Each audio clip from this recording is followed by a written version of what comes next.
Crisis Radio. Now let's look at the BP Gulf oil spill question.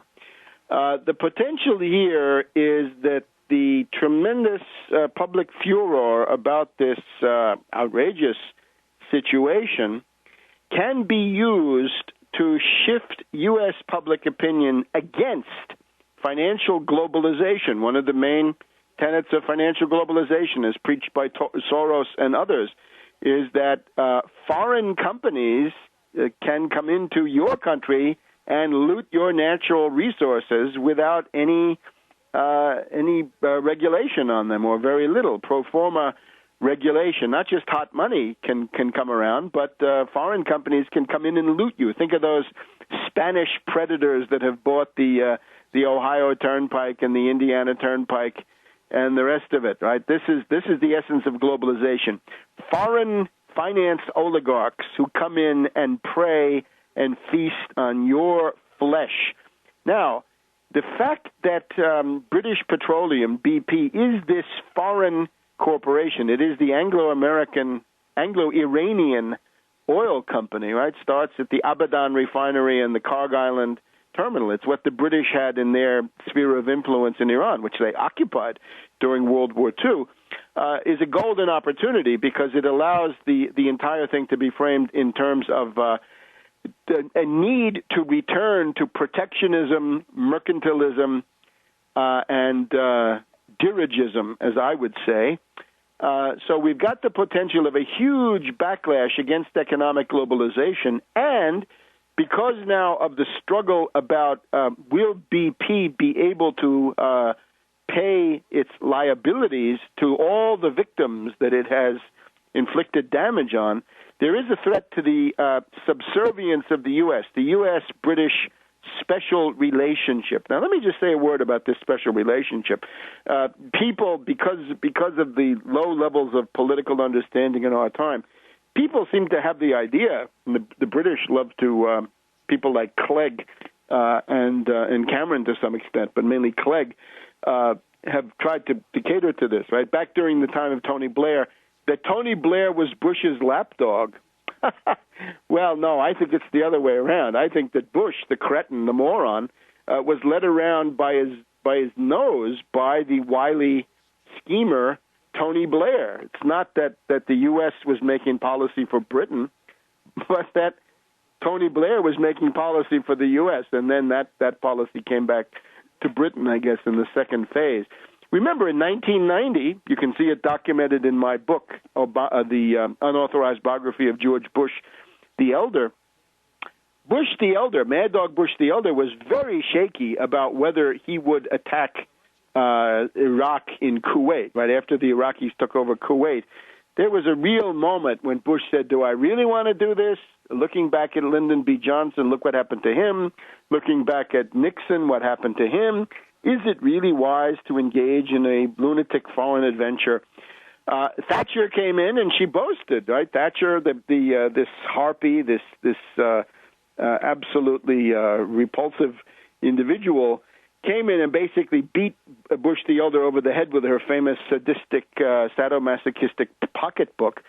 And she said that she had performed an emergency backbone implant on Bush the Elder to get him to attack Kuwait. This is a British sphere of influence, right? British puppet states there in the Gulf. And then similarly, on the day of September 11th, 2001, remember that it's Tony Blair who tells Bush the Younger, you've got to go on television and say, Bin Laden, Al-Qaeda, Bin Laden, Al-Qaeda, Bin Laden, Al-Qaeda. You've got to say it's terrorism. You can't obviously face the fact that this was a coup d'etat coming from inside the U.S. Intelligence community. Oh, no. So what you see is the pattern that the British engage in these acts of incitement that are effective in pushing the U.S. presidents, these weaklings and namby-pambies that they are, to do what the cause of imperialism seems to demand, right? The Anglo-American Empire, but the British come in and enforce the aggressive, adventuristic side of it, the lunatic side. And also remember, August 15th, 1971, who brought down the Bretton Woods system? Most people think France. No, Britain demanded the payment in gold of about $3 billion, which would have started a gold run on the U.S. Treasury. And that you can read about in Surviving the Cataclysm. And then, of course, there's the fall of Lehman Brothers. We got to see whether CNBC does justice to this. It's when the British Barclays Bank back out that they get to the end of the weekend and there's no buyer for Lehman, because that was the only possibility. And this was done by the British government. It was a regulator who said, no, you can't do that. That was Gordon Brown. So perfide Albion, the perfidious Albion, that they're treacherous, right? They manipulate you. This is the British ruling class. And I'm speaking from the Yorkshire point of view, right? Skeptical about the court, skeptical about the Bank of England, skeptical about the Foreign Office, skeptical about London policies in general. This is a strand of North of England thinking, I guess you might say. So now we've got BP. Now, BP wants to pay out a dividend of $2.5 billion. No, this is no good. They're not going to have enough money to pay all the damages. So I think, though, that you got to keep this discussion on the right track. The principal demand is seize BP. Seize them. Take them over. Don't debate with them about whether they can pay out a dividend. Don't debate with them about whether they're using enough of their resources to deal with the spill. These BP characters come forward and say, our first obligation is to our shareholders. Great, you're seized. Defense Production Act 1950. Under the Defense Production Act, the president has sweeping powers to take over any company that is deemed essential to the national defense.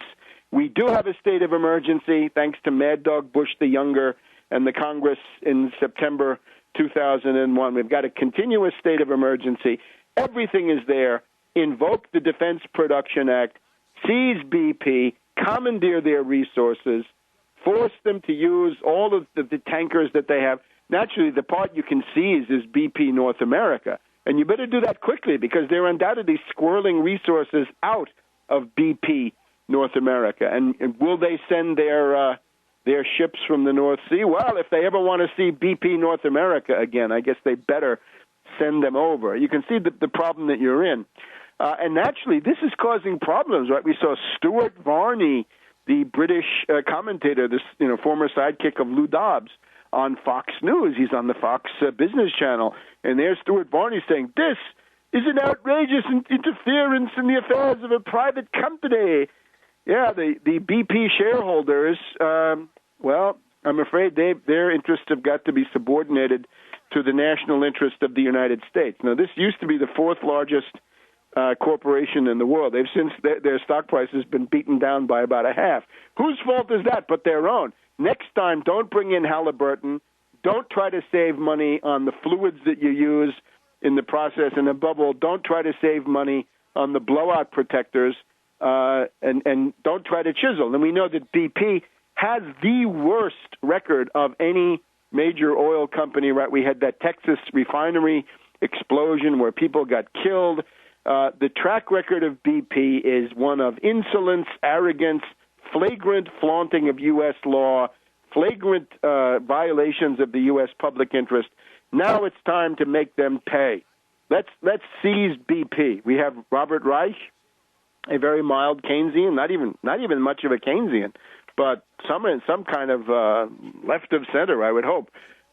Former labor secretary under Clinton, talking about the need to seize BP. He's not so clear about the proper law. It's the Defense Production Act of 1950. Look it up. And within that, you, of course, then say, no more dividends, at least no more dividends by BP North America. What BP in London does is another story. And if Cameron and Clegg want to engage then in a conflict with the United States, well, that's going to cause, I think, a very liberating moment over here, so we can get the U.S. foreign policy out from under this British colonialist template. And we'll be back in a minute.